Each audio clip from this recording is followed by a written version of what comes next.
Cole Brennan adjusted his black suit jacket as he watched his 8-year-old son, Dylan, fidget with his tie across the crowded reception hall. The boy's dark hair was slicked back, making him look older than his years, but his nervous energy betrayed his age. Cole had debated bringing Dylan to his ex-wife's wedding, but the court order was clear. Shared custody meant shared responsibilities, even when those responsibilities included watching the woman who destroyed their family marry her affair partner. The Riverside Country Club buzzed with laughter and clinking glasses. White roses and gold ribbons decorated every surface, a stark contrast to the simple ceremony Cole and Lydia had shared 12 years ago in a small chapel outside Fort Bragg. Back then, Cole was still active military intelligence, and Lydia was a young nurse who claimed to love his dedication to service. How quickly things changed when that service required long deployments and classified missions she couldn't understand. "Dad, can we leave soon?" Dylan whispered, tugging at Cole's sleeve. "I don't like it here." Cole knelt down to his son's level, studying the boy's pale face. Dylan had always been perceptive, inheriting both his mother's intuitive nature and Cole's analytical mind. "What's wrong, buddy? Everyone keeps staring at us and Mom's new family." Dylan's voice trailed off as his eyes darted toward a group of well-dressed people near the bar. "They don't want us here." Cole followed his son's gaze to where Lydia's new in-laws clustered around Troy Holbrook, her new husband. Troy stood 6'3", with the kind of artificially perfect smile that came from cosmetic dentistry and inherited wealth. His family owned a chain of luxury car dealerships across 3 states, and they made it clear from the beginning that they considered Cole's military pension and carpentry business beneath their standards. "We're here because you're part of this family too," Cole said, though the words tasted bitter. "Your mom wanted you at her wedding." That was partially true. Lydia's lawyer had insisted on Dylan's presence for appearances, though she'd made it clear through intermediaries that Cole wasn't expected to stay long. The message was obvious. Pay your respects, drop off your son, and disappear. Cole stood and scanned the room, automatically cataloging exits and potential threats. Old habits from his intelligence days. The reception was held in the club's main ballroom with floor-to-ceiling windows overlooking manicured golf courses. 200 guests mingled between round tables draped in cream linens, most of them Troy's business associates and Lydia's new social circle. Cole recognized fewer than a dozen faces. All distant relatives who'd sided with Lydia during the divorce mingled at the edges of the room. Near the head table, Lydia laughed at something Troy whispered in her ear. She wore an off-white dress that probably cost more than Cole's mortgage payment. Her auburn hair was swept into an elaborate updo that showcased diamond earrings, Troy's wedding gift. At 34, she was still beautiful, but there was a hardness around her eyes that hadn't been there during their marriage. Success and social climbing had sharpened her features into something more calculating. "Cole Brennan," a voice behind him intoned, carrying the condescending tone of inherited privilege. Cole turned to find Reed Morrison, Lydia's younger brother, approaching with a champagne flute in one hand and a smirk on his face. Reed worked at his father's investment firm and had always treated Cole like hired help, even during the marriage. "Reed," Cole acknowledged, managing a neutral, professional tone. "Surprised to see you here," Reed continued, loud enough for nearby guests to hear. "Thought you'd have the decency to stay away." Cole felt Dylan press closer to his side. "Court order says I'm supposed to be here." Right. The custody arrangement." Reed's laugh was sharp. "I have to wonder why Lydia bothers. It's not like you can provide much for the boy. Troy's already talking about private schools, maybe even boarding school. Give Dylan some real opportunities. The implication hung in the air like smoke. Cole's jaw tightened, but he kept his expression neutral. Years of interrogating enemy combatants had taught him to control his reactions, revealing nothing that could be used against him. "Dad?" Dylan's voice was barely audible. "Can we please go?" Before Cole could respond, Troy's father, Harrison Holbrook, materialized beside Reed. The elder Holbrook was a silver-haired man in his 60s, with the kind of commanding presence that came from decades of boardroom power plays. His steel-gray eyes assessed Cole like a used car he was considering. "So you're the first husband," Harrison said without preamble. "Have to say I expected someone more substantial." Cole smiled, the expression not reaching his eyes. "Disappointed?" "Just surprised Lydia settled for so little the first time around." Harrison sipped his whiskey. "Though I suppose we all make mistakes when we're young." The circle was growing. Troy's younger brother, Austin, joined them along with two of his college fraternity brothers. Cole recognized the formation, a pack surrounding isolated prey. Dylan's hand found his father's, small fingers gripping tight. "The thing is," Reed continued, emboldened by his audience, "some people know their place, but others—" He gestured vaguely at Cole. "Others think they deserve things they haven't earned, like respect." Cole asked quietly, "Respect?" Austin Holbrook laughed.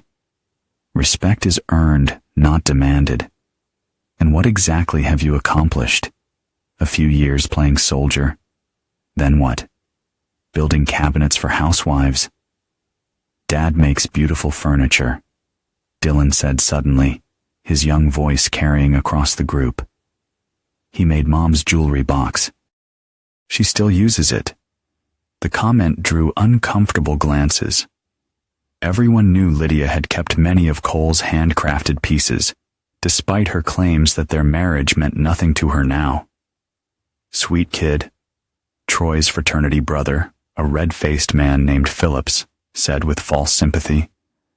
"Shame he'll have to learn the truth about his father eventually." "What truth is that?" Cole's voice remained level, but something in his tone made Phillips step back instinctively. "That some men are leaders," Harrison answered, "and others are followers. Some build empires, others just follow orders."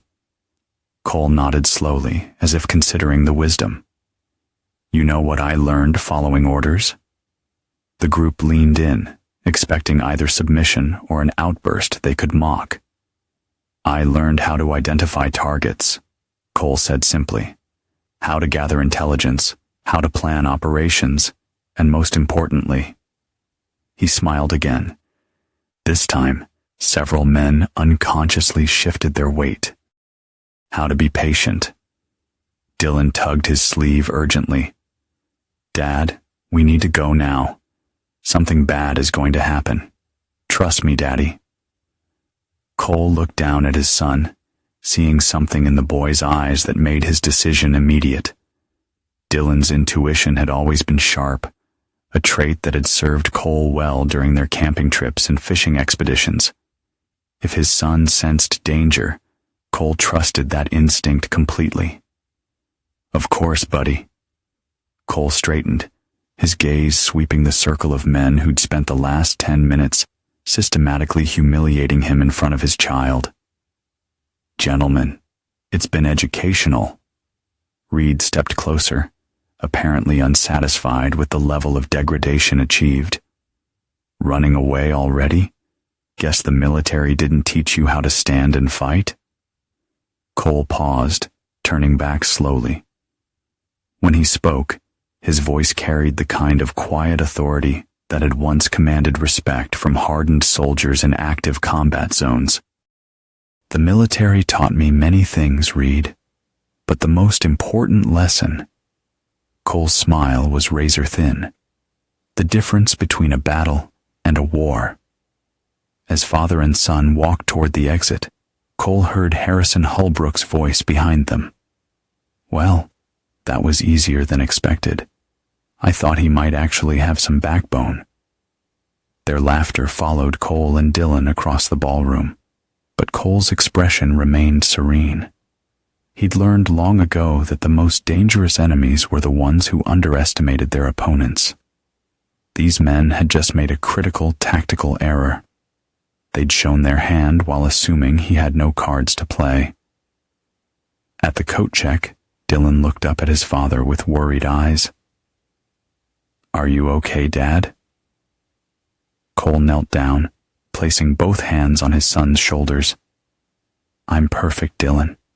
And you know what? I think this turned out to be a very good day. But they were mean to you. They said horrible things. Yes, they did." Cole's voice was gentle, but carried an edge that made Dylan study his father's face more carefully. "And now I know exactly who they are." As they walked to Cole's pickup truck, Dylan chattered about wanting ice cream for dinner. Cole's mind was already working. 12 years of marriage had taught him everything about Lydia's weaknesses, her fears, her secrets. 2 hours of conversation had revealed similar intelligence about the Holbrook family, and his son's warning about something bad happening had been more prophetic than the boy realized. Something bad was indeed going to happen, but not to them. Cole started the engine and pulled out of the country club parking lot, passing beneath elegant streetlights that cast long shadows across manicured lawns. In his rearview mirror, he could see the reception hall glowing with warm light, filled with people who believed themselves untouchable. They had no idea that Cole Brennan had just declared war.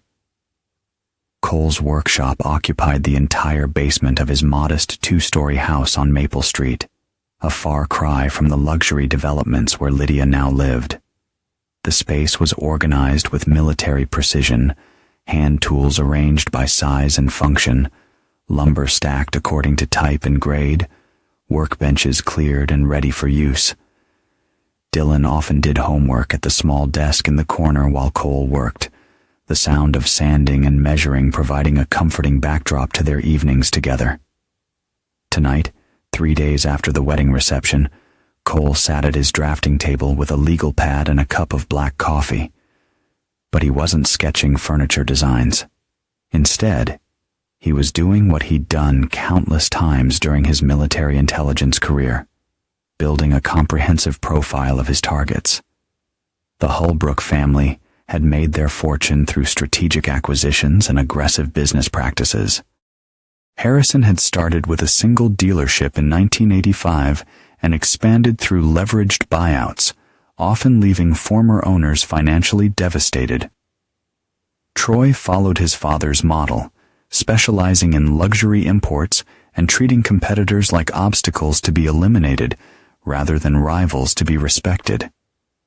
But Cole's research had revealed something more interesting than simple, ruthless capitalism. The Holbrooks had a pattern of targeting specific types of businesses, family-owned operations with sentimental value that could be acquired below market value when owners faced personal crisis.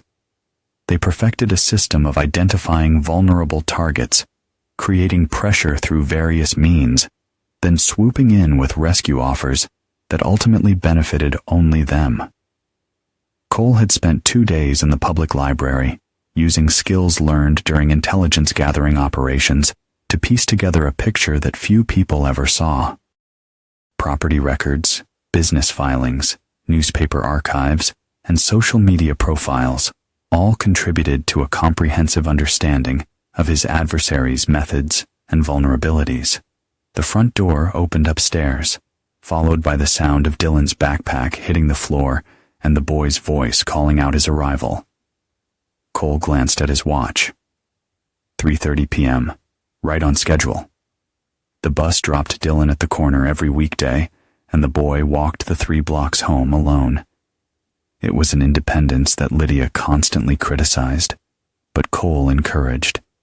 Self-reliance was a crucial life skill, especially for a boy who might need to navigate increasingly complex family dynamics. "Dad, you down there?" Dylan's footsteps thundered down the wooden stairs, followed by the boy himself, still wearing his Riverside Elementary uniform polo shirt and khaki pants. His dark hair was disheveled from the school day, and he carried a manila folder thick with papers. "Right here, buddy. How was school?" Dylan dropped into the chair beside Cole's drafting table, his expression serious beyond his years. "Mrs. Patterson says I need you to sign these forms." He hesitated, glancing at Cole's legal pad covered with notes and diagrams. "Are you working on something secret?" Cole closed the pad casually. "Just planning a project." "What kind of forms?" "Field trip stuff. And there's a note about parent-teacher conferences." Dylan pulled papers from the folder, spreading them across Cole's work surface. "Dad, can I ask you something?" "Always." "At Mom's wedding, when those men were being mean to you, why didn't you get angry?" "I would have been really mad." Cole set down his coffee and gave Dylan his full attention. This was important. How he handled his son's questions about conflict and response would shape the boy's understanding of strength and strategy for years to come. "What do you think would have happened if I'd gotten angry?" Dylan considered this seriously. "Maybe you would have yelled at them or, I don't know, hit someone. And then what?" "They probably would have called security. Maybe the police." Understanding dawned in Dylan's eyes. "You would have looked like the bad guy." "Exactly. Sometimes the strongest thing you can do is stay calm and think." Cole picked up a pencil, using it to illustrate his point on a scrap of paper. "If someone attacks you here," he drew an X, "and you attack back right away," he drew an arrow. "You're fighting on their terms, in their chosen location, at their chosen time." Dylan leaned forward, intrigued. "But if you wait, you can choose when and where and how to respond. You can gather information. You can plan." Cole drew several more arrows from different directions, all converging on the original X. "You can make sure that when you do act, it's decisive. Like in chess." "Exactly like chess. Good players think several moves ahead." Dylan studied the diagram, his young mind processing concepts that many adults never grasped. "So, you're thinking several moves ahead about Mom's wedding?" Cole was quiet for a long moment, weighing how much truth his 8-year-old could handle.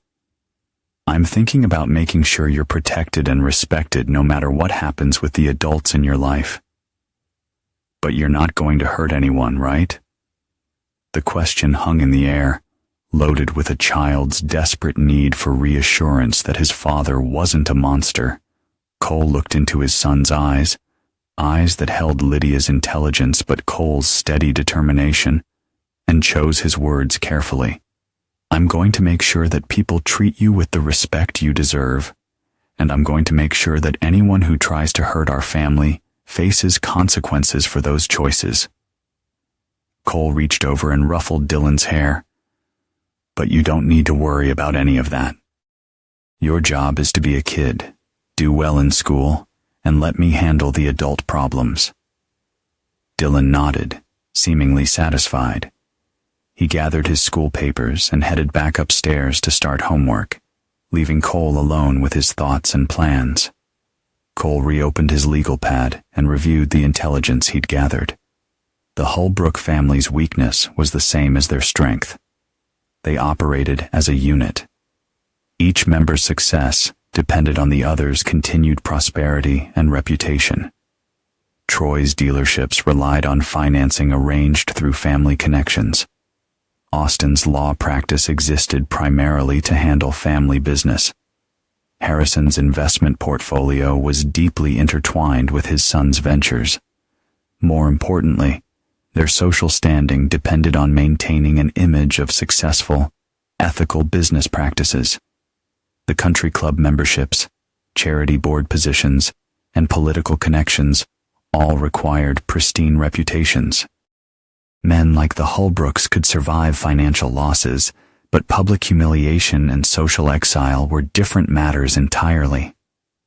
Cole's phone buzzed with a text message from an unknown number. "Cole, this is Ashley from Lydia's work. Can we talk? It's important." Ashley Chun. Cole stared at the message, his analytical mind immediately suspicious. Ashley Chun was Lydia's supervisor at Riverside General Hospital, where Lydia worked as a surgical nurse. They'd met a few times during social functions, and Ashley had always seemed professional, but distant. Why would she be contacting him now, 3 days after the wedding? He typed back, "What about?" The response came within minutes, not over text. "Can you meet me at Brewster's Coffee on Main Street tomorrow at 2 p.m., please? It's about Dylan." Cole's blood went cold. Any threat to his son triggered protective instincts that had been honed through years of high-stakes military operations. He typed, "I'll be there." The rest of the evening passed in routine normalcy, helping Dylan with math homework, cooking dinner together, and watching a nature documentary about wolves that Dylan had chosen from the library. But underneath the domestic calm, Cole's mind was racing through possibilities and contingencies. At 9 p.m., after Dylan was asleep, Cole returned to his workshop and opened a locked filing cabinet that contained documents from his military service. His discharge papers showed an honorable separation from Army intelligence, but they didn't tell the complete story. The real story was classified at levels that would remain sealed for decades, involving operations in theaters that officially didn't exist against adversaries who were never publicly acknowledged. Cole had left military service by choice, seeking a normal life with Lydia and their newborn son. But the skills he developed, surveillance, intelligence gathering, strategic planning, and, when necessary, direct action, were permanent acquisitions that no discharge paperwork could erase. He pulled out a small digital camera and a set of lockpicks, tools he maintained out of professional habit rather than any expectation of future use. Tomorrow's meeting with Ashley Chun would require careful preparation. If someone was threatening his son, Cole needed to understand the exact nature of that threat before deciding how to respond. As he prepared his equipment with practiced efficiency, Cole reflected on the irony of his situation. Lydia had divorced him partly because his military career made her feel unsafe, exposed to dangers she couldn't understand or control. She'd wanted stability, predictability, a husband who came home every evening without classified secrets and a particular set of skills. Now, those same skills might be the only thing standing between Dylan and whatever threat was serious enough to make Ashley Chun risk contacting her friend's ex-husband. Cole locked his equipment in a small case and headed upstairs to bed. But sleep was elusive. Through his bedroom window, he could see the lights of Riverside's affluent neighborhoods, where the Holbrooks slept peacefully in their mansions, confident in their power and security. That confidence was about to be tested in ways they couldn't imagine.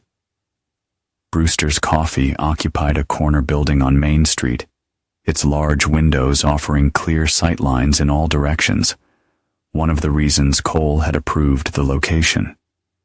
He arrived 15 minutes early, positioning himself at a table where he could observe the entrance while keeping his back to a solid wall. Old habits from intelligence work, but habits that had kept him alive in places where survival required constant vigilance. Ashley Chun appeared precisely at 2 p.m., scanning the coffee shop nervously before spotting Cole. She was a petite Asian-American woman in her late 30s, always impeccably dressed and professionally composed during their previous encounters. Today, however, her usual confidence was replaced by obvious anxiety. Dark circles under her eyes suggested recent sleepless nights, and her hands trembled slightly as she approached his table. "Thank you for coming," she said, settling into the chair across from him. "I wasn't sure you would." Cole studied her face, cataloging the signs of stress and fear. "Your message mentioned Dylan. That's not something I ignore."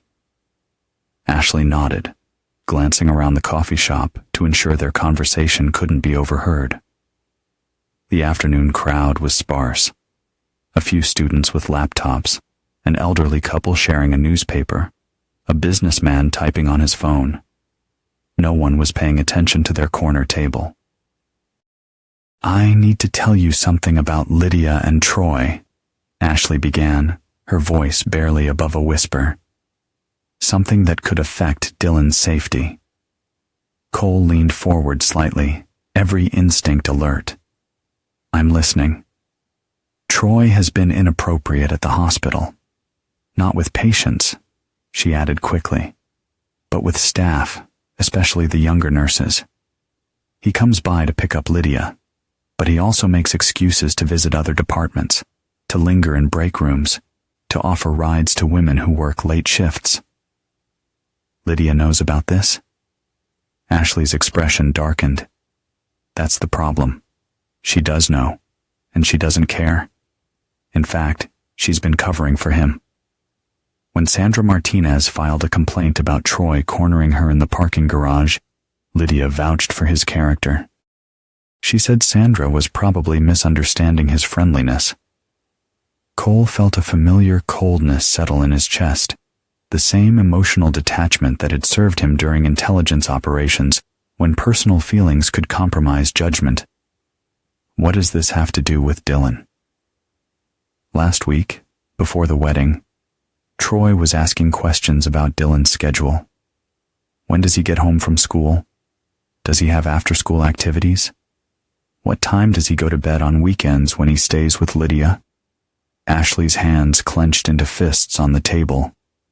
At first, I thought he was just trying to be a good stepfather, but combined with his behavior toward young women, the implication hung between them like a loaded weapon.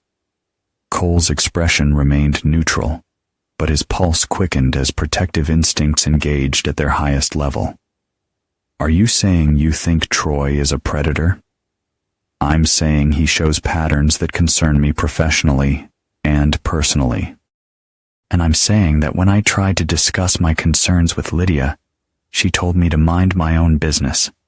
She said Troy was good to her, and that was all that mattered." Ashley pulled a manila envelope from her purse, sliding it across the table. "There's more. I did some research on my own time using resources available to hospital administrators for background checks." Cole opened the envelope and found printouts of news articles, court documents, and professional licensing records. The top article was dated 3 years earlier. "Local business owner settles harassment lawsuit." Troy was sued by a former employee at one of his dealerships, Ashley explained, a 19-year-old receptionist named Katie Fulton. "The case was settled out of court with a non-disclosure agreement, but I have a friend who worked for the law firm that represented her." Cole scanned the documents, his intelligence training allowing him to quickly extract key information.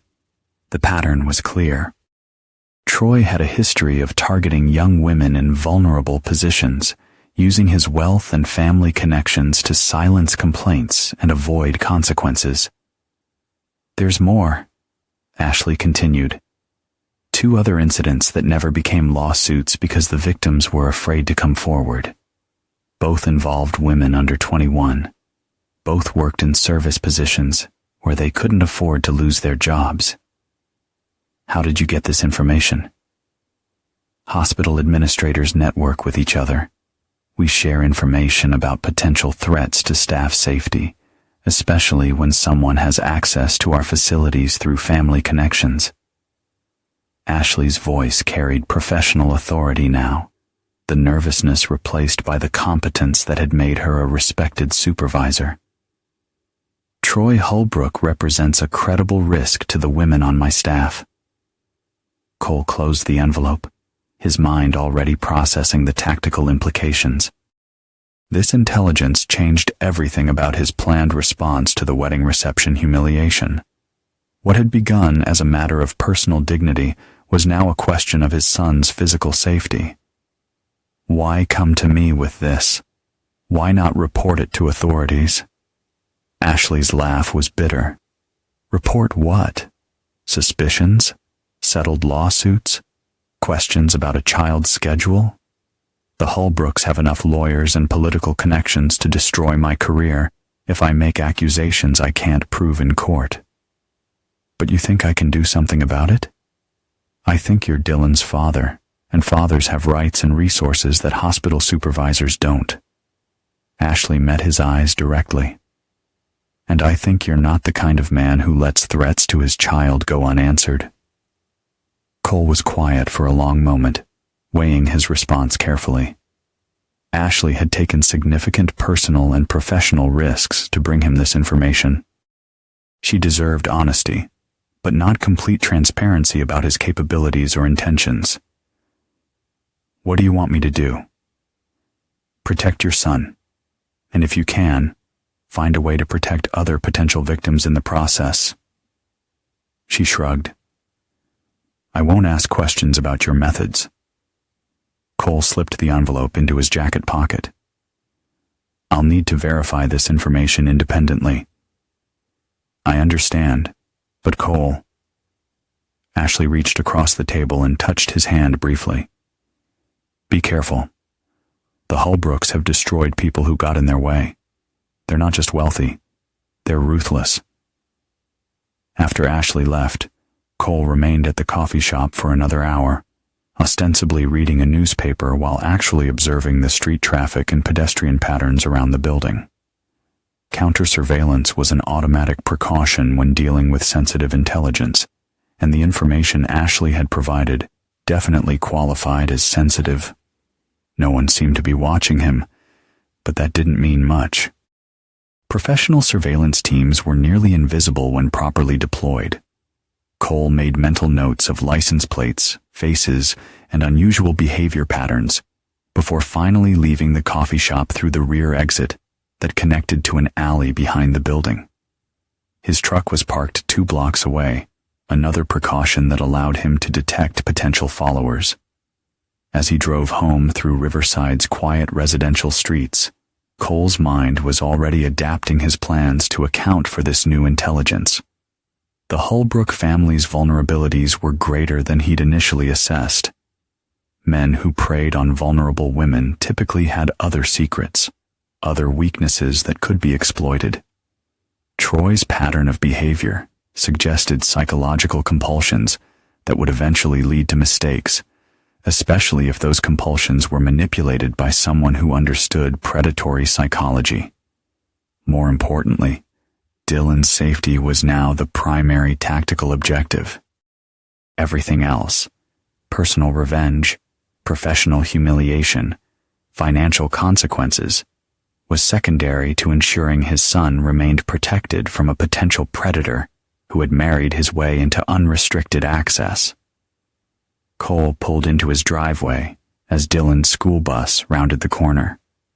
He watched his son hop down the bus steps, backpack slung over one shoulder, waving goodbye to friends through the windows. Dylan looked happy, innocent, completely unaware that his father had just received intelligence that would reshape their lives in ways the boy couldn't imagine. Hey, Dad. Dylan bounded up the driveway, his face bright with 8-year-old enthusiasm. Guess what happened at school today? Tell me everything, Cole said, meaning it more than his son could possibly understand. As they walked into the house together, Cole's hand resting protectively on Dylan's shoulder, he was already beginning to plan the kind of operation he'd hoped never to execute again. But some threats required responses that went beyond legal remedies and social consequences. Some threats required the complete and systematic destruction of the people who posed them. Cole's intelligence network had been dormant for 5 years, but reactivating it required only a few carefully placed phone calls. By Thursday evening, he had confirmation of Ashley's information, plus additional details that painted an even darker picture of Troy Holbrook's predatory behavior. Marcus Delroy, a former Special Forces operator who now ran a private security firm in Atlanta, had provided the most useful intelligence. Troy's pattern wasn't limited to his dealerships or Lydia's hospital. He'd been quietly settling harassment complaints and assault accusations across 3 states for nearly a decade. The Holbrook family's legal team specialized in making problems disappear through non-disclosure agreements and financial intimidation. "You sure you want to go down this road, brother?" Marcus had asked during their encrypted phone conversation. "These aren't just rich. They're connected rich, with serious political protection. They made it personal when they threatened my son," Cole had replied. "And now I know they're a legitimate danger to him." Marcus had sighed, recognizing the tone in Cole's voice. They'd served together in places where protecting innocent lives sometimes required eliminating those who threatened them. "What do you need?" "Intelligence, surveillance equipment, and maybe some specialized consultation down the line." "Done. But Cole, make sure you can live with whatever you're planning. Some lines, once you cross them, you can't go back."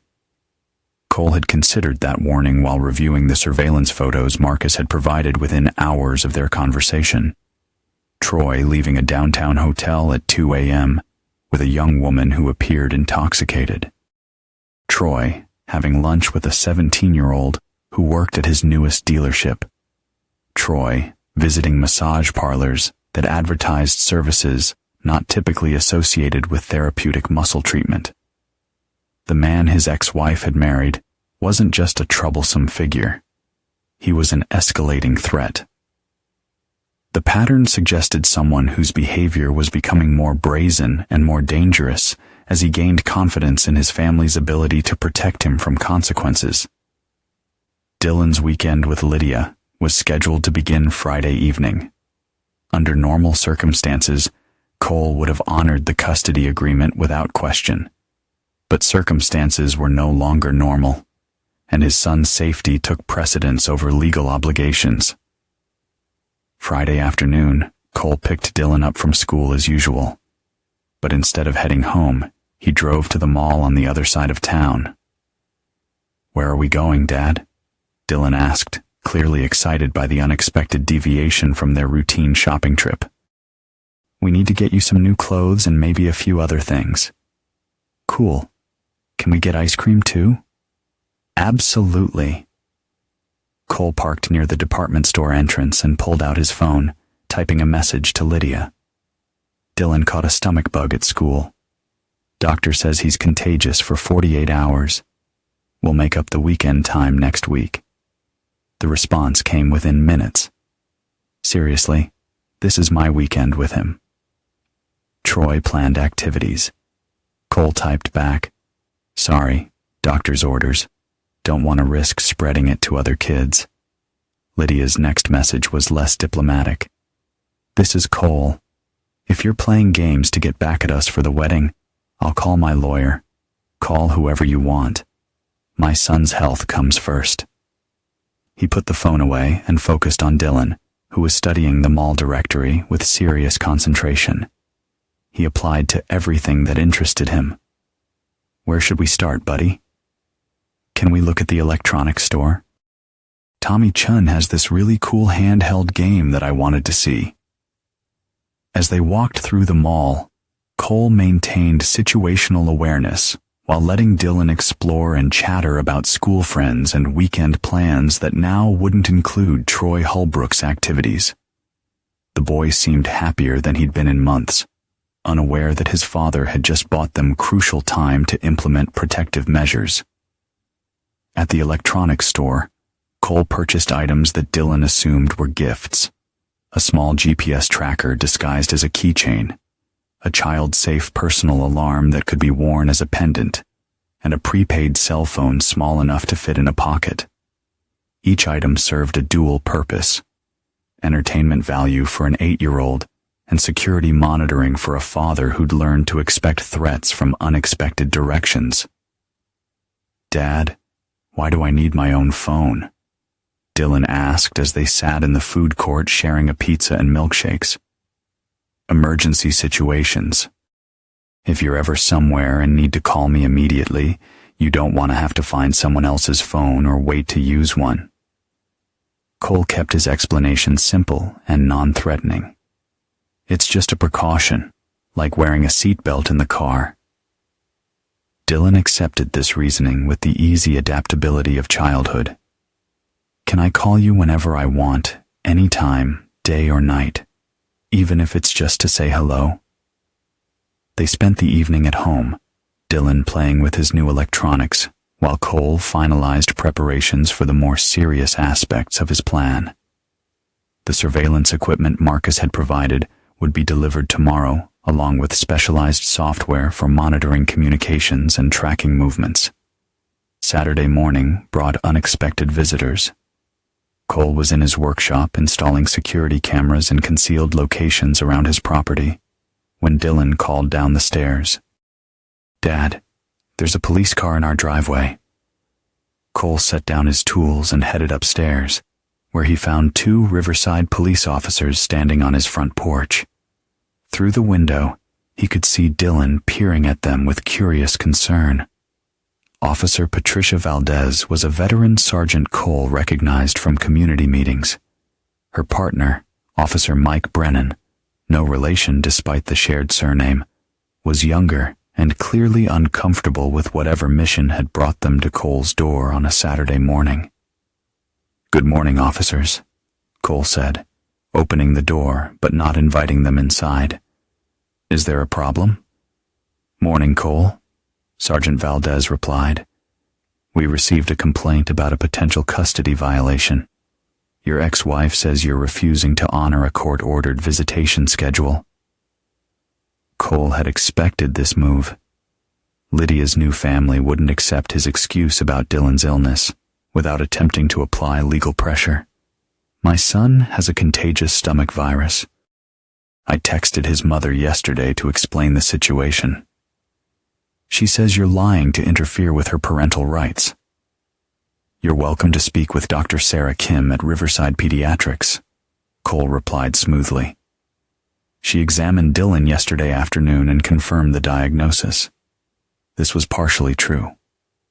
Cole had taken Dylan for a routine checkup and mentioned concerns about a stomach bug, leading to a general conversation about illness prevention that could be interpreted as medical confirmation of his claims. Officer Brennan consulted his notepad. "Ma'am, if there's medical documentation—" "I understand the situation is complicated," Cole interrupted diplomatically. "But my priority is my son's health and the health of other children he might come into contact with. I'm happy to make up the missed time once he's recovered." Sergeant Valdez studied Cole's face, her experienced eyes searching for signs of deception or hostility. What she saw was a calm, reasonable father who seemed genuinely concerned about his child's welfare. "All right, Mr. Brennan, we'll note your explanation in our report, but I'd recommend calling your ex-wife directly to work out makeup time as soon as possible." "Of course. Thank you for checking on the situation." After the officers left, Dylan emerged from the living room where he'd been listening to the conversation. "Dad, am I really sick?" Cole knelt down to his son's level, choosing his words carefully. "You're not sick right now, but sometimes parents have to make decisions to keep their children safe. Do you trust me to make good decisions about your safety?" Dylan nodded solemnly. "Are you protecting me from something?" "I'm making sure you're safe, healthy, and happy. That's my job as your father." "Okay." Dylan accepted this explanation with the faith that children place in parents they trust completely. "Can we work on the birdhouse today?" "Absolutely." As they spent the afternoon in the workshop, Dylan carefully sanding pieces of pine while Cole shaped joints with practiced precision. Cole's phone buzzed with increasingly hostile messages from Lydia. Her threats escalated from legal action to involving Child Protective Services to having her new family handle the situation directly. The last message was the most revealing. Troy says you're playing a dangerous game. He has resources you can't imagine. Don't push this. Cole smiled as he typed his response, looking forward to meeting these resources. Should be interesting.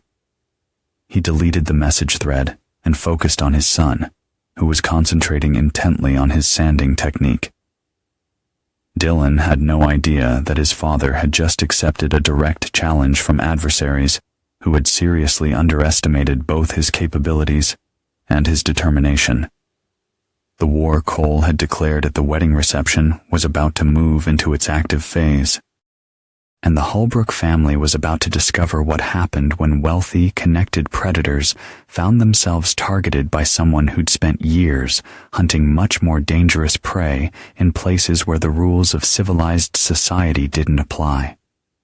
Some lessons could only be learned through direct experience, and Cole was prepared to be a very thorough teacher. Monday brought the kind of gray October rain that made Riverside's affluent neighborhoods look deceptively peaceful. Cole dropped Dylan at school with extra security precautions, walking him to the building instead of using the car line, speaking briefly with his teacher about pickup procedures, and ensuring the boy understood the importance of waiting inside the building if Cole was delayed. Remember, buddy, if anyone besides me comes to pick you up, you stay with Mrs. Patterson until we can call and confirm it's okay. Dylan nodded seriously. Even if they say you sent them, especially if they say I sent them. We have code words. Remember? They'd established a simple system during their weekend together. If Cole ever needed to send someone else to collect Dylan, that person would know to mention their upcoming fishing trip to Crater Lake. It was a detail only Dylan and Cole knew, making it impossible for unauthorized people to fake legitimacy. After leaving the school, Cole drove to a storage facility on the industrial side of town, where Marcus had arranged for the delivery of surveillance equipment that would make the NSA envious. High-resolution cameras, long-range listening devices, GPS trackers, and communication intercept technology that existed in legal gray areas but remained available to those who knew how to acquire it. Cole spent the morning installing monitoring equipment around the Holbrook family's various properties and business locations. Troy's main dealership on Commerce Street provided the easiest access. Cole posed as a potential customer interested in luxury imports, allowing him to plant listening devices and cameras while supposedly examining vehicles.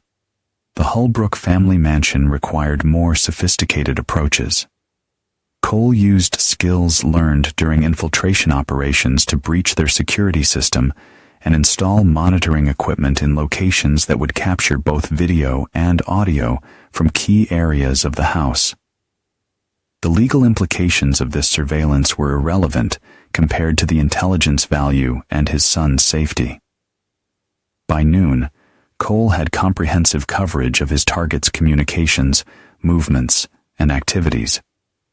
What he discovered during the first few hours of monitoring confirmed Ashley's warnings and revealed threats that were more immediate than he'd anticipated. Troy's phone calls painted a picture of a man whose predatory behavior was escalating rapidly. A conversation with his brother Austin revealed plans to teach the soldier boy some respect through physical intimidation. More disturbing were Troy's calls to several young women, using a combination of financial incentives and subtle threats to arrange private meetings. But the most alarming intelligence came from a conversation between Troy and Harrison Holbrook, recorded in the living room of the family mansion that evening. "The ex-husband is becoming a problem," Troy said, his voice carrying the petulant tone of a man accustomed to getting his way. He's interfering with my time with the boy. What kind of interference? Harrison's voice was calmer, but carried undertones of practiced menace. Lydia was supposed to bring Dylan over this weekend. I had plans for some bonding time, just the two of us. But Cole claimed the kid was sick. Cole's blood went cold as he listened through his earpiece, understanding the implications of Troy's disappointed tone when discussing private time with an 8-year-old. Maybe it's time for a more direct approach, Harrison suggested. Sometimes people need to understand the consequences of opposing this family. What did you have in mind? Austin has friends who handle these kinds of problems. Nothing permanent, just enough to make the message clear. Cole paused the recording and sat back in his truck, parked in a McDonald's parking lot where he could monitor the feeds without attracting attention. The Holbrooks weren't just wealthy bullies. They were actively planning physical violence against him and potentially seeking access to Dylan for purposes that made Cole's stomach turn. The intelligence changed his tactical assessment completely. This wasn't a situation that could be handled through legal channels or social pressure. The Holbrooks were operating like a criminal organization, using violence and intimidation to achieve their goals while hiding behind legitimate business facades. Cole's phone buzzed with a text from Dylan's school. "Mr. Brennan, Dylan seems upset today. Could you call when convenient? Mrs. Patterson." Cole immediately dialed the school's main number, his pulse quickening with parental concern. "Mrs. Patterson, this is Cole Brennan. I got your message about Dylan." "Oh, Mr. Brennan, thank you for calling back so quickly. Dylan has been distracted all day, and during lunch, he asked me some concerning questions." "What kind of questions?" "He wanted to know if there were bad men who hurt children and if his new stepfather might be one of them." When I asked why he was thinking about this, he said, "You've been acting worried and protective lately." Cole closed his eyes, realizing that his 8-year-old son's perceptive nature had picked up on tensions that Cole thought he'd concealed. "I'll pick him up early today and have a conversation with him about his concerns." "That might be wise. He's a very intelligent boy, Mr. Brennan. Children his age often sense adult problems, even when we think we're protecting them from worry." 20 minutes later, Cole was walking through Riverside Elementary's hallways toward Dylan's classroom. His mind raced through age-appropriate explanations for increasingly adult problems. How do you tell an 8-year-old that his mother's new husband might be a predator without destroying the child's sense of security? Dylan was waiting in Mrs. Patterson's classroom, his small figure hunched over a desk where he was drawing elaborate battle scenes between stick figures. Cole recognized the therapeutic value of the artwork. His son was processing anxiety through creative expression. "Hey, buddy, ready to go home?" Dylan looked up with relief. "Dad, can we talk about the bad men?" Mrs. Patterson gave Cole a sympathetic look. "I'll let you two work this out privately. Dylan, remember what we discussed about asking questions when you're worried?" In the truck, driving home through Riverside's quiet residential streets, Cole struggled to find the right words.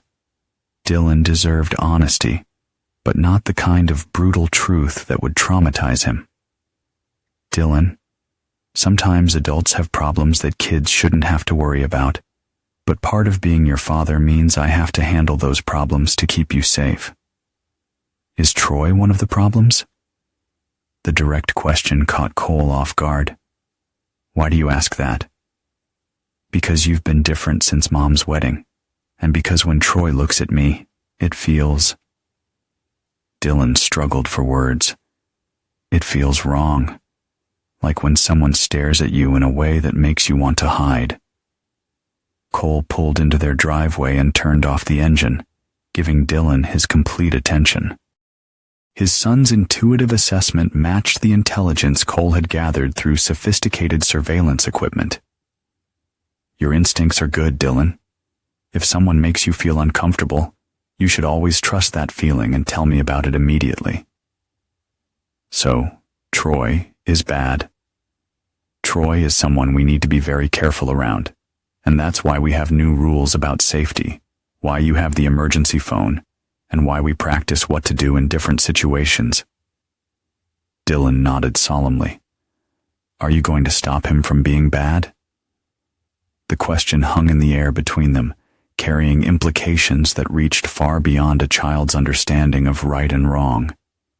Cole looked into his son's eyes and saw trust, concern, and the kind of fierce loyalty that existed between fathers and sons who'd faced the world together. I'm going to make sure he can never hurt you or anyone else, Cole said quietly. But you need to let me handle the adult problems while you focus on being a kid. Okay, Dad. I trust you. That evening, after Dylan was asleep, Cole returned to his workshop and the surveillance feeds from the Holbrook properties. What he saw through the cameras he'd installed in Troy's home office made his decision about next steps absolutely clear. Troy was on his computer browsing websites that featured content involving minors in situations that were both illegal and deeply disturbing. The man Lydia had married wasn't just a predator with poor impulse control. He was an active participant in exploitation networks that destroyed children's lives for the entertainment of wealthy degenerates.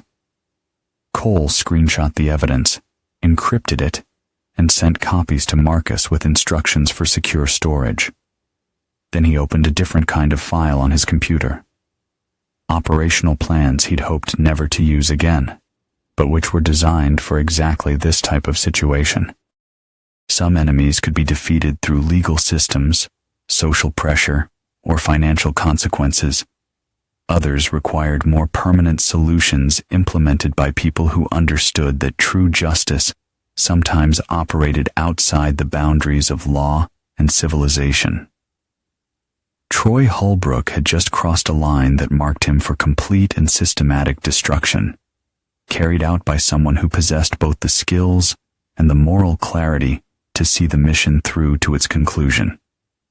The only question now was whether that destruction would be swift or slow, public or private, legal or extra-legal.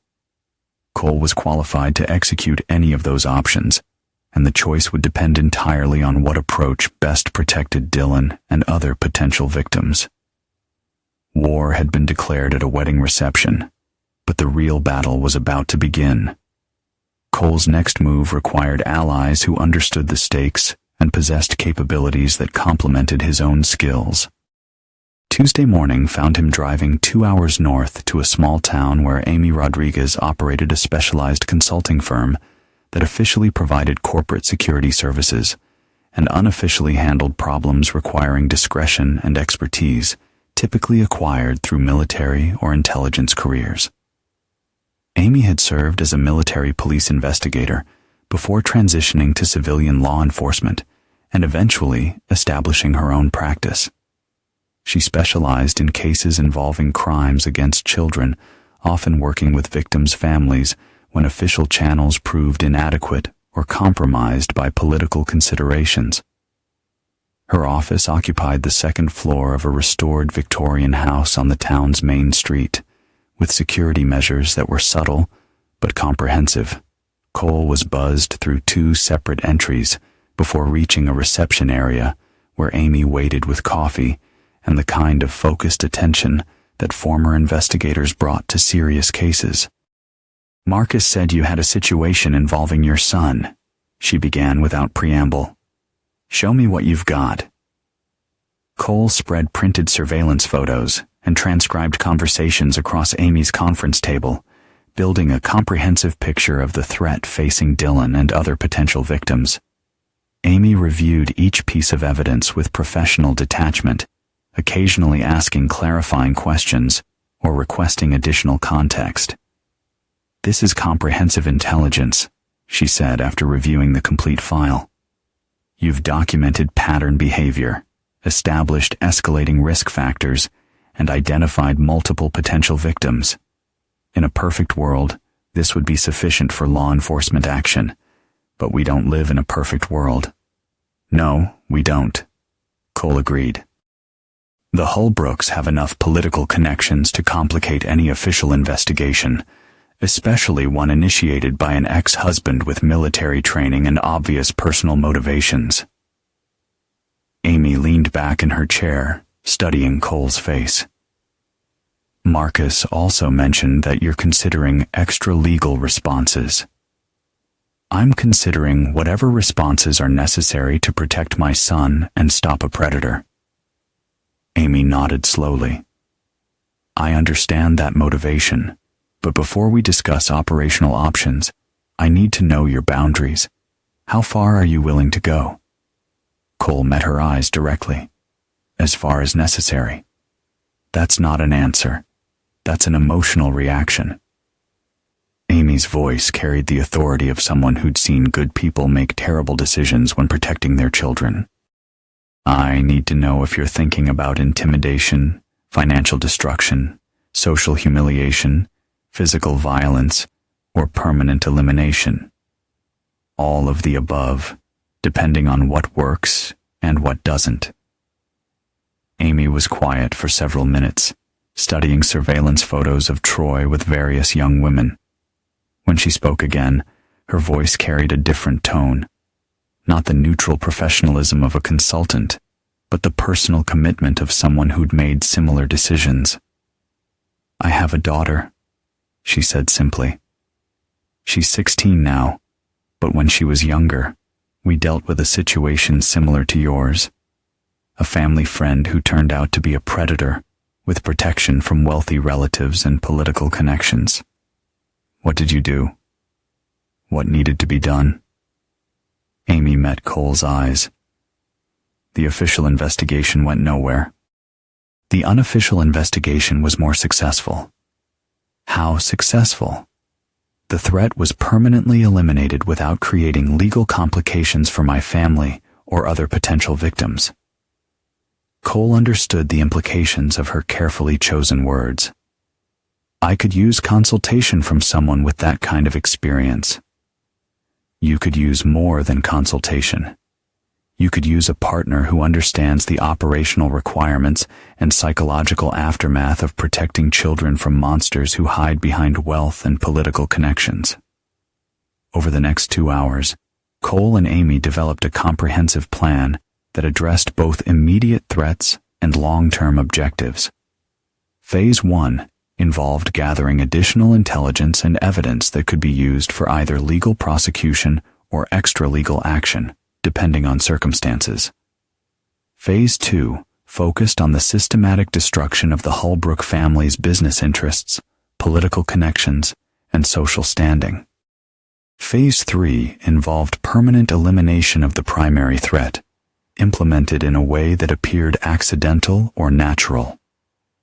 The key is patience and precision, Amy explained as they reviewed operational timelines. Rushed actions create evidence trails and legal complications. Professional operations leave no traces and no questions. Cole's phone buzzed with a text from Lydia. Dylan's court-ordered visit is this weekend. If you interfere again, I'm filing contempt charges. He showed the message to Amy, who frowned as she read it. They're escalating pressure to gain access to your son. That suggests urgency on their part, which probably means escalating compulsions. How do I handle the custody situation without violating court orders? Carefully.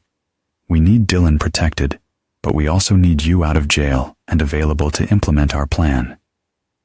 Amy pulled out her phone and made a quick call. Dr. Sarah Kim, this is Amy Rodriguez. I need to discuss a consultation regarding child welfare concerns. Yes, I can be there this afternoon. After ending the call, Amy explained her strategy. Dr. Kim will conduct a comprehensive psychological evaluation of Dylan, focusing on his reactions to Troy in the new family situation. If she finds evidence of trauma or stress related to the stepfather, she can recommend modified custody arrangements pending further evaluation.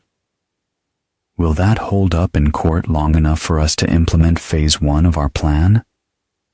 After that, court orders won't be relevant. Cole spent the drive home considering the weight of the decisions he was making. Amy's partnership offered capabilities and resources that dramatically improved their chances of success, but it also meant crossing lines that would fundamentally change who he was as a person and as a father. By the time he reached Riverside, Cole had accepted that those changes were inevitable. The moment Troy Holbrook had targeted Dylan, certain outcomes became unavoidable. The only variables were timing, methods, and collateral damage. Dylan was waiting at home with Mrs. Chun, the elderly neighbor who provided after-school care when Cole's work schedule required it. The boy seemed calmer than he'd been in recent days, but Cole noticed the way Dylan stayed close to his side and kept checking the windows, as if expecting unwelcome visitors. "Dad, can we work on the birdhouse tonight?" Dylan asked as Mrs. Chun gathered her things to leave. "Of course. But first, I need to tell you about some changes to this weekend's plans." Dylan's expression grew serious. "Am I going to Mom's house?" "Not this weekend. A doctor needs to talk with you about how you're feeling about all the changes in our family situation. It's not because you're in trouble or sick. It's just to make sure everyone understands what's best for you. Will you be there too? I'll be right there with you." That evening, as they worked together in the shop, Dylan carefully painted the birdhouse while Cole prepared for surveillance activities that would begin after his son's bedtime. Cole reflected on the irony of their situation. He was teaching his son to build and create while simultaneously planning to destroy the people who threatened their family. Both activities required patience, precision, and attention to detail. Both served to protect what mattered most. The only difference was that one was legal and socially acceptable, while the other operated in shadows where justice took forms that civilized society preferred not to acknowledge. Cole watched Dylan's careful brushstrokes, the boy's tongue sticking out slightly in concentration, and felt the familiar cold certainty that had sustained him through military operations in hostile territories. Some threats required responses that went beyond law, morality, and social convention. Some enemies could only be stopped by people willing to become monsters in service of protecting innocence.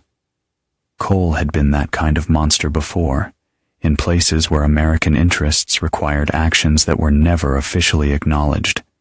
Now he would become that monster again, closer to home, for reasons that were infinitely more personal and important. The transformation had already begun. Dr. Sarah Kim's evaluation of Dylan took place Thursday afternoon in her comfortable office, decorated with child-friendly artwork and toys designed to put young patients at ease. Cole waited in the reception area, monitoring surveillance feeds on his phone, while Dylan spoke privately with the pediatric psychologist about his feelings regarding his parents' divorce and his mother's remarriage. The session lasted 90 minutes. When Dylan emerged, he looked tired but relieved, as if he'd finally been able to express concerns that had been weighing on him for weeks. "Your son is a remarkably perceptive child," Dr. Kim told Cole during their private consultation afterward. "He's experiencing age-appropriate anxiety about family changes, but he's also exhibiting stress responses that suggest exposure to adult situations that make him uncomfortable." "What kind of situations?" He mentioned that his stepfather asks personal questions about his body, his sleeping habits, and his comfort with physical affection. He also described feeling watched in ways that make him want to hide. Dr. Kim's expression was professionally neutral, but Cole could see concern in her eyes. These could be innocent interactions misunderstood by a child, but they could also indicate inappropriate boundary testing. "What do you recommend?" "Supervised visitation only until a family court counselor can conduct a more comprehensive evaluation." I'll submit my report to the court this afternoon with a recommendation that custody arrangements be modified pending further investigation. Cole felt a wave of relief mixed with grim satisfaction. Dr. Kim's professional assessment provided legal cover for protecting Dylan while he and Amy implemented their operational plan. That evening, Cole's surveillance equipment captured the Holbrook family's reaction to Dr. Kim's court filing. The conversation between Troy and his father, recorded in Harrison's home office, revealed both their desperation and their willingness to escalate beyond legal remedies. "This is your fault." Harrison's voice was sharp with anger. "I told you to be more careful with the boy." "I was careful," Troy protested. "I barely talked to him. Kids are paranoid these days." "Kids are trained to report inappropriate behavior, you idiot. Now we have a psychologist questioning your interactions with your stepson, and that opens doors to investigations we can't control. So, what do? We handle the ex-husband directly. Austin's friends are ready to send a message that will end his interference permanently." Cole smiled grimly as he listened to the recorded conversation. The Holbrooks were about to make exactly the kind of mistake that would justify everything he and Amy had planned. Friday evening brought the confrontation Cole had been expecting. 3 men approached his house at 9 p.m., moving with the casual arrogance of people accustomed to intimidating their targets through superior numbers and implied violence. Cole watched them through his security cameras as they positioned themselves around his property, one at the front door, one covering the back exit, and one apparently serving as a lookout. Cole had prepared for this scenario. Dylan was safely at Marcus's secure facility 2 hours away, ostensibly for a weekend camping trip, but actually for protection during the operational phase. The house was equipped with recording equipment that would capture everything the intruders said and did, and Cole himself was ready to demonstrate why former military intelligence operatives weren't ideal targets for amateur intimidation. The doorbell rang at exactly 9:15 p.m. Cole answered it wearing jeans and a t-shirt, projecting the image of a relaxed homeowner who wasn't expecting trouble. "Cole Brennan?" The man at his door was tall and broad-shouldered, with the kind of aggressive posture that usually made civilians back down immediately. "That's me. Can I help you?" "We need to talk about your attitude problem." "My attitude problem?" "You've been causing trouble for the Holbrook family. That needs to stop." Cole stepped aside, gesturing for the man to enter. "Why don't you come in and explain what kind of trouble you think I'm causing?" The 3 men entered Cole's living room, clearly confident that they held every advantage in the situation. What they didn't realize was that Cole had just committed them to a controlled environment where he held complete tactical superiority.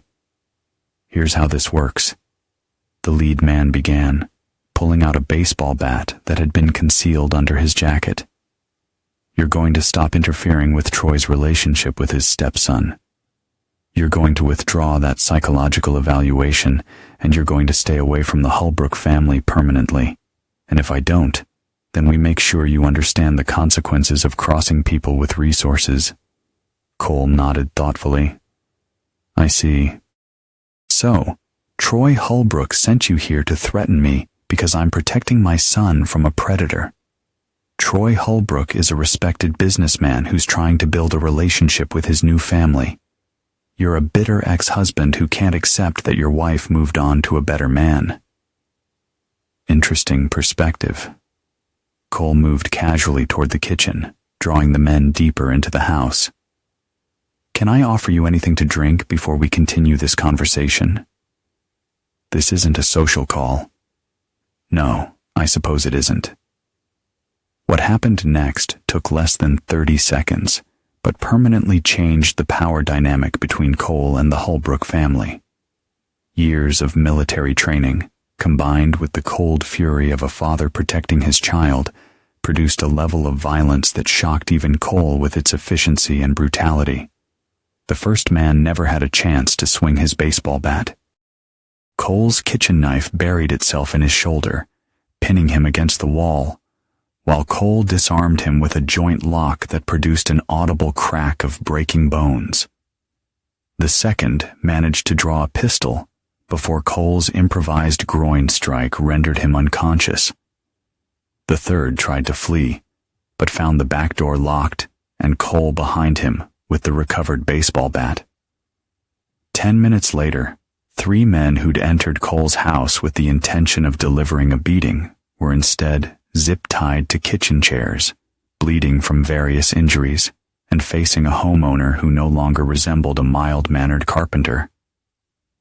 "Gentlemen," Cole said conversationally, cleaning blood from his hands with a kitchen towel, "we need to have a serious discussion about the Holbrook family and their methods of problem-solving."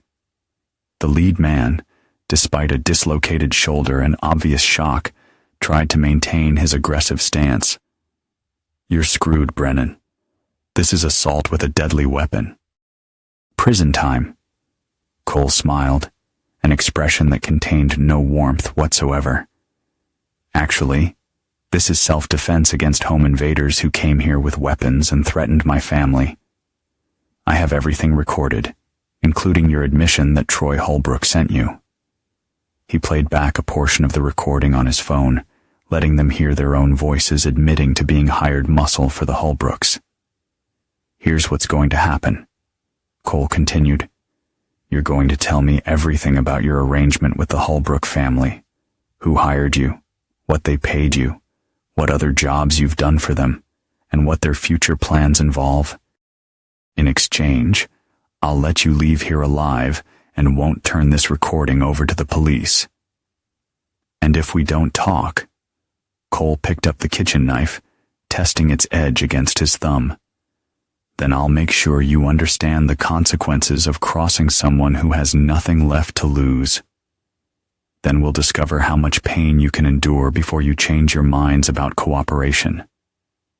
The interrogation lasted 2 hours and provided intelligence that exceeded Cole's expectations. The Holbrook family had been using hired violence to solve problems for years, targeting business competitors, former employees who'd filed complaints, and anyone who interfered with their various criminal enterprises. Troy's predatory behavior was protected by a network that included corrupt police officers, compromised judges, and professional criminals who specialized in making problems disappear.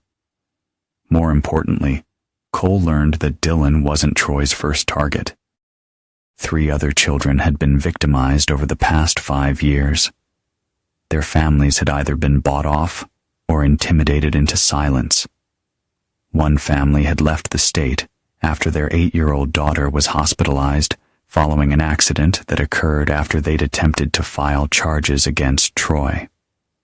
By midnight, Cole had everything he needed to justify the complete destruction of everyone connected to the Holbrook organization. The 3 men were released with injuries that would require medical attention but wouldn't prove fatal, along with a message for their employers. "Tell Harrison and Troy that they have 48 hours to leave Riverside permanently," Cole said as they stumbled toward their car. "After that, anyone associated with their family or their businesses becomes a legitimate target. You can't threaten the Holbrooks. They own this town." "I'm not threatening them," Cole replied. "I'm declaring war on them." "There's a difference." Saturday morning, Cole called Amy to report the night's developments and confirm that Phase 2 of their plan would begin immediately. 3 other children. Amy's voice carried the controlled rage that Cole recognized in himself. "We're not just stopping a predator, we're dismantling an entire network." That was always the plan. Now we have justification for maximum force. I'll mobilize additional resources. This is bigger than we anticipated, but it's also more important than we realized. as Cole prepared for the systematic destruction of everyone who'd participated in or enabled the abuse of children.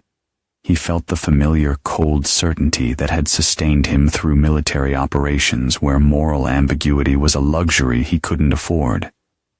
Some battles were fought for national interests or strategic objectives. Others were fought for reasons that reached deeper than politics or profit, touching the fundamental human obligation to protect innocence from predators.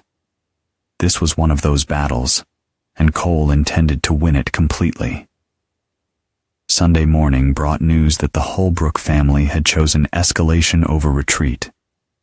Rather than leaving Riverside as Cole had demanded, they'd contacted their network of corrupt officials and hired additional security.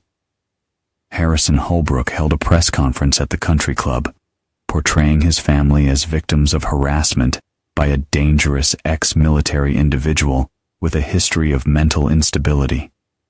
Cole watched the press conference from his workshop while cleaning weapons that hadn't been used since his military service.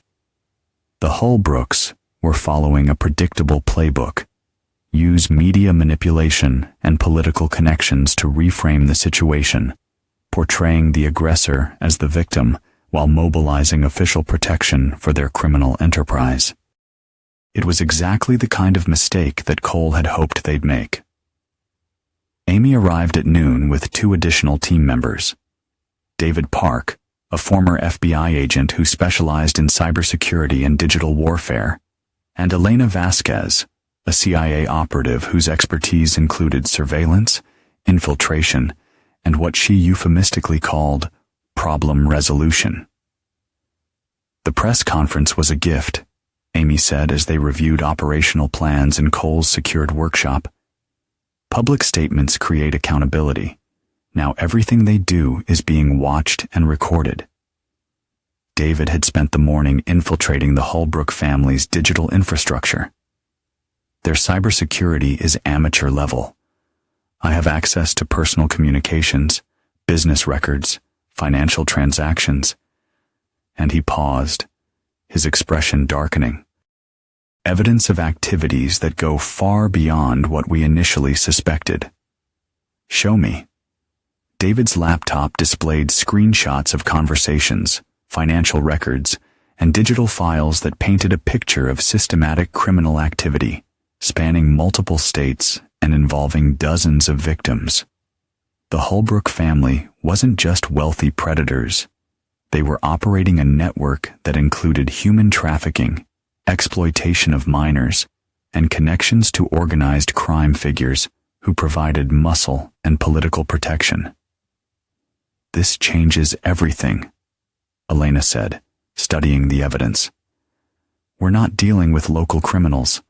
This is a sophisticated operation with national connections. Cole reviewed the intelligence with professional detachment, categorizing threats and opportunities while suppressing emotional reactions that could compromise tactical judgment. The scope of the Holbrook network meant that Dylan wasn't just at risk from Troy. He was a potential target for anyone who might use him to control Cole's actions. Recommendations? Cole asked.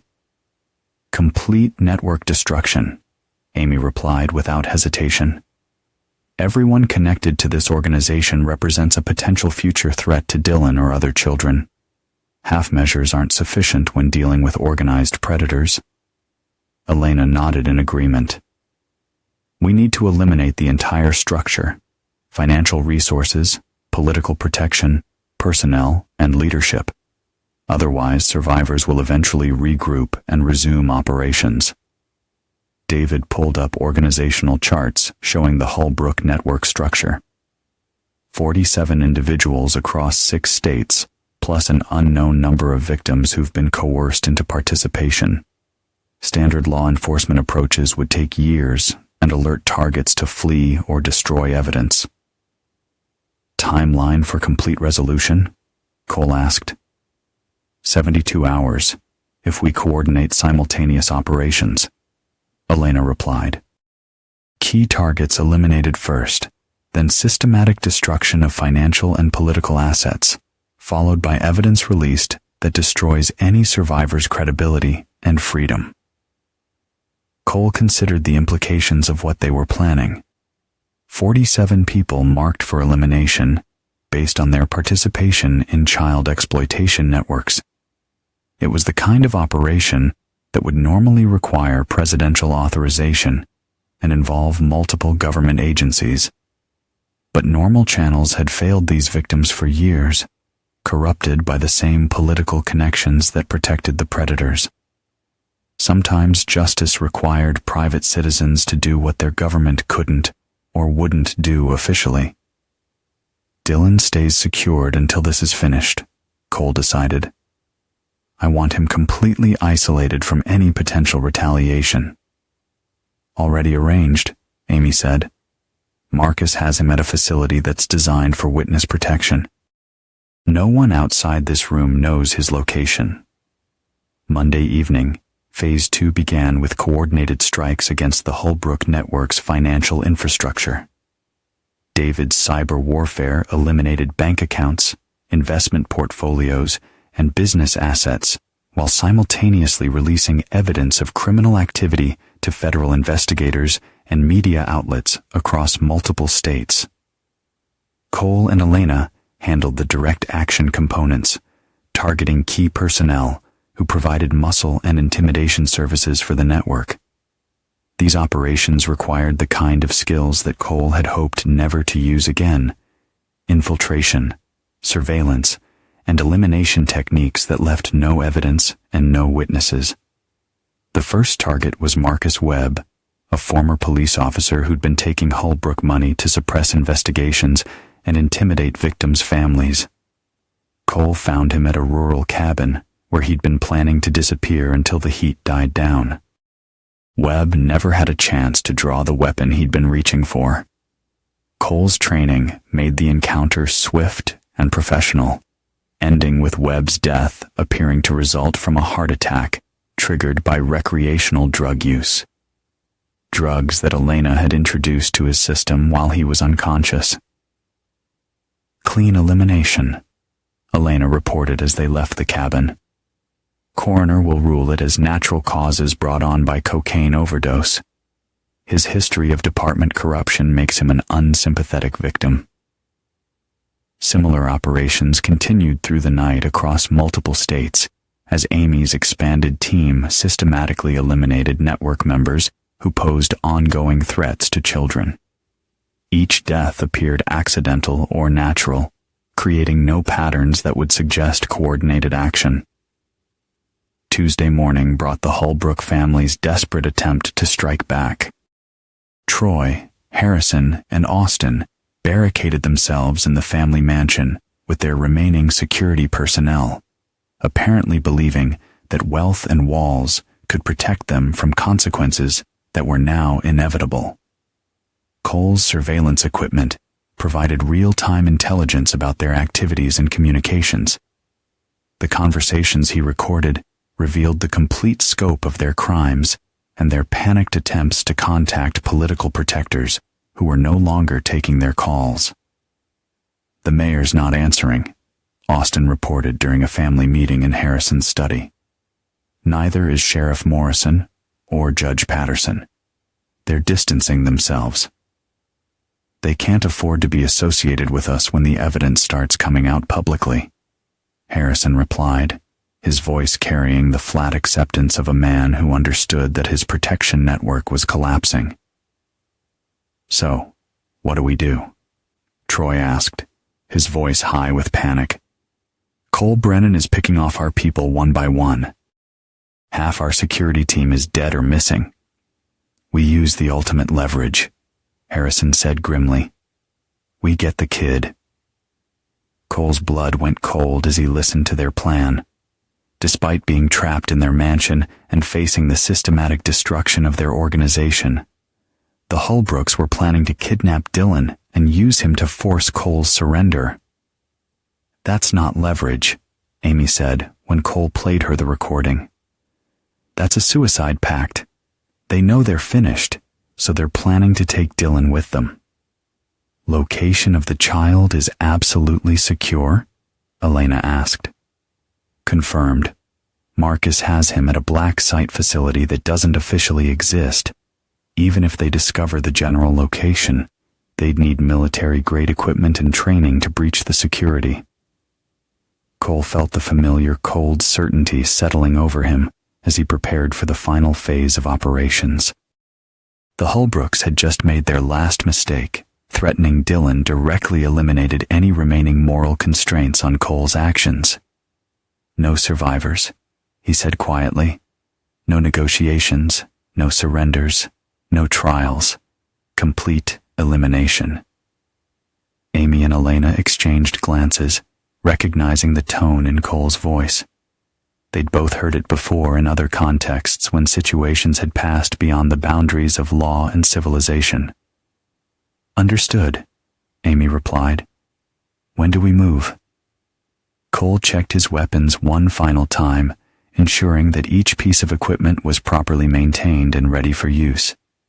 The Holbrook mansion was well fortified, but Cole had breached more secure locations during military operations in hostile territories. Tonight, he said, we end this. The final battle was about to begin, and Cole intended to make sure that Dylan would never again face threats from predators who hid behind wealth, political connections, and social respectability.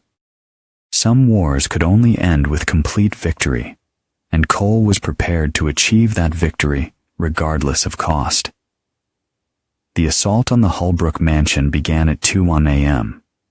Wednesday morning, when most of Riverside slept peacefully behind locked doors and security systems that provided the illusion of safety. Cole approached the target using infiltration techniques perfected during classified operations, moving through shadows that concealed both his approach and his intentions. The mansion's security was sophisticated but predictable. Motion sensors, cameras, and armed guards who assumed that wealth and firepower provided adequate protection against individual threats. They hadn't prepared for someone with Cole's particular combination of skills, motivation, and complete lack of moral restraint regarding the lives of child predators. Elena provided overwatch from a concealed position that covered the mansion's rear approaches, while Amy coordinated with David to ensure that all communications and surveillance systems would malfunction at precisely the right moments. The operation required perfect timing and absolute ruthlessness, qualities that Cole's team possessed in abundance. Cole's first priority was eliminating the external security without alerting anyone inside the mansion. The two guards patrolling the grounds died silently, their throats cut with military precision that rendered them incapable of raising alarms. Their bodies were concealed in locations where they wouldn't be discovered until long after the operation was complete. Breaching the mansion itself required more sophisticated techniques. Cole used electronic countermeasures to disable security systems, then accessed the building through a service entrance that his surveillance had identified as the least monitored approach. The Holbrooks' overconfidence in their defenses had created vulnerabilities that a professional could exploit with minimal risk. Inside the mansion, Cole moved with the silent efficiency of someone who'd conducted similar operations in places where discovery meant death. The layout was familiar from his surveillance, and he knew exactly where to find his primary targets. Harrison Holbrook died first, eliminated with a suppressed pistol while he slept in his master bedroom. The old man never woke up, passing from dreams to death without understanding that his decades of criminal activity had finally caught up with him. Austin proved more alert, possibly sensing danger through some primitive survival instinct. He managed to reach for a weapon before Cole's knife found his throat, ending both his life and his participation in the family's predatory network. Troy presented the greatest challenge because he was awake, apparently unable to sleep due to panic about his deteriorating situation. Cole found him in the mansion's study, frantically burning documents and computer files that contained evidence of his crimes. Cole Brennan, Troy said without turning around, apparently recognizing the sound of approaching footsteps. I've been expecting you. Then you know why I'm here. Troy finally faced him, and Cole saw the desperate fear in the man's eyes. Fear mixed with the kind of rage that came from a lifetime of getting away with actions that would have destroyed lesser men. You think you're some kind of hero? Troy asked. You think killing me makes you better than us? I think protecting children from predators is worth any price, Cole replied simply, including my soul. Your son will know what you are. He'll know his father is a murderer.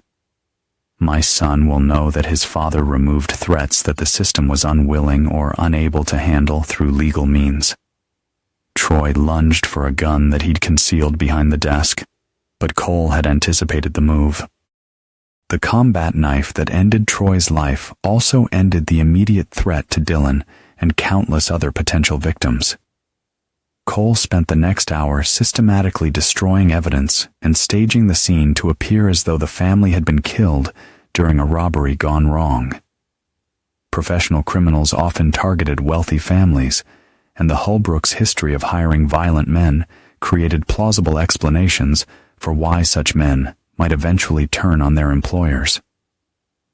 By 4 a.m., Cole was driving home through empty streets, leaving behind a mansion where 3 predators had paid the ultimate price for their crimes. The physical evidence suggested a robbery. The real evidence had been destroyed or would never be found. Wednesday morning brought news reports about the tragic deaths of the prominent Holbrook family. Apparently, victims of a home invasion by unknown assailants who'd been frightened away before completing their robbery. Police were investigating, but initial findings suggested that the family's connections to various criminal enterprises might have made them targets for professional thieves. Cole watched the coverage with professional satisfaction while preparing breakfast for Dylan's return. His son had been away for nearly a week, supposedly on an extended camping trip, and would be coming home to a world where the primary threat to his safety had been permanently eliminated. Amy called at noon with updates on the broader operation. Network cleanup is complete. 47 targets eliminated across 6 states. Financial assets frozen and redistributed to victim compensation funds. Evidence packages delivered to federal investigators and media outlets. The entire organization is finished. Collateral damage minimal. 3 corrupt officials committed suicide rather than face prosecution. 2 fled the country, and the rest are cooperating with federal authorities in exchange for reduced sentences. The victims we identified are receiving medical care and counseling through secure channels. Timeline for Dylan's return? Cole asked. Marcus is driving him back this afternoon. As far as the boy knows, he's been on a camping trip while you handled some business problems. Cole felt a weight lifting from his shoulders as he realized that the threat which had consumed his life for the past month was finally over. Dylan could return to normal childhood activities without the shadow of predators who had used wealth and political connections to avoid consequences for their crimes. At 3 p.m., Cole stood in his driveway, watching Marcus's SUV approach with his son in the passenger seat. Dylan's face was pressed against the window, his expression bright with excitement about the camping adventure and eagerness to see his father again. "Dad!"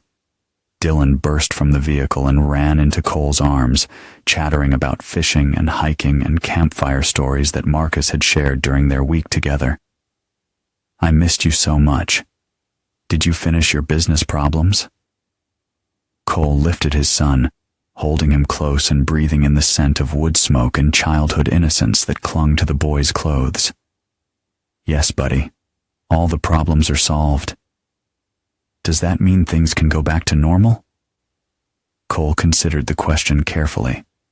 Normal meant Dylan attending school without bodyguards, spending weekends with friends instead of secured facilities, and growing up without constant awareness of threats that existed in the adult world. Better than normal, Cole said. Much better. That evening, as they worked together in the shop on a new project, a bookshelf for Dylan's bedroom, Cole's phone buzzed with a message from Lydia. I heard about Troy's family. This is terrible. Dylan and I need to talk about funeral arrangements and what happens next. Cole deleted the message without responding. Lydia had made her choices when she married a predator and ignored warnings about his behavior. The consequences of those choices were hers to handle alone. Dad, are you okay? Dylan asked, looking up from the wood he was carefully sanding. You seem different. Happier, maybe? Cole studied his son's face, seeing the intelligence and perceptiveness that had protected them both throughout this ordeal. Dylan deserved honesty within the boundaries of what an 8-year-old could understand and process. Sometimes adults have to handle very serious problems to protect their families, Cole said. When those problems are solved, it feels like a huge weight has been lifted off your shoulders. Were the problems about Troy? Some of them, yes. Dylan nodded solemnly. I'm glad he's gone. He made me feel scared and uncomfortable. You'll never have to worry about him again, Cole said with absolute certainty. And you'll never have to worry about anyone like him ever. Because you'll protect me? Because I'll always protect you, no matter what it takes. Dylan returned to his sanding, satisfied with his father's promise in the way that children accept fundamental truths about the adults they trust. Cole watched his son work, noting the careful attention to detail and the satisfaction that came from creating something beautiful and functional. Outside the workshop windows, Riverside settled into its evening routines.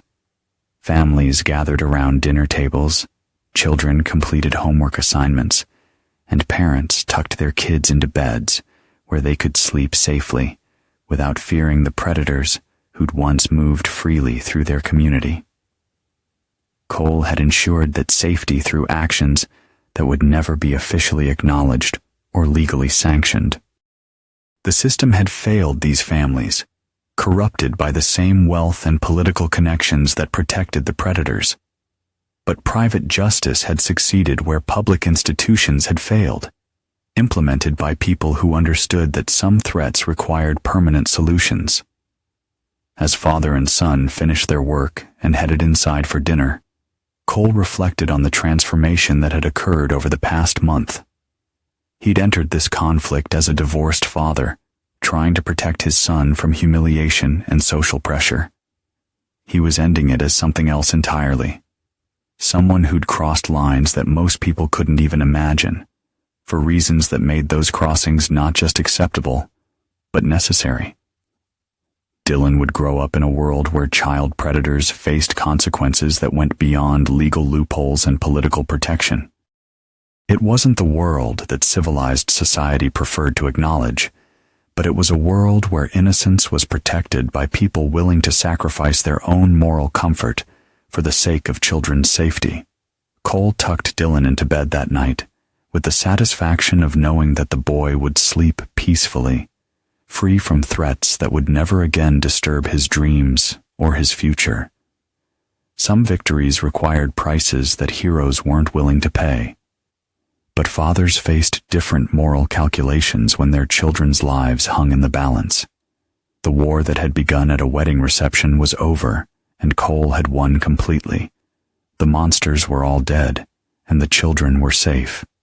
That was the only victory that mattered.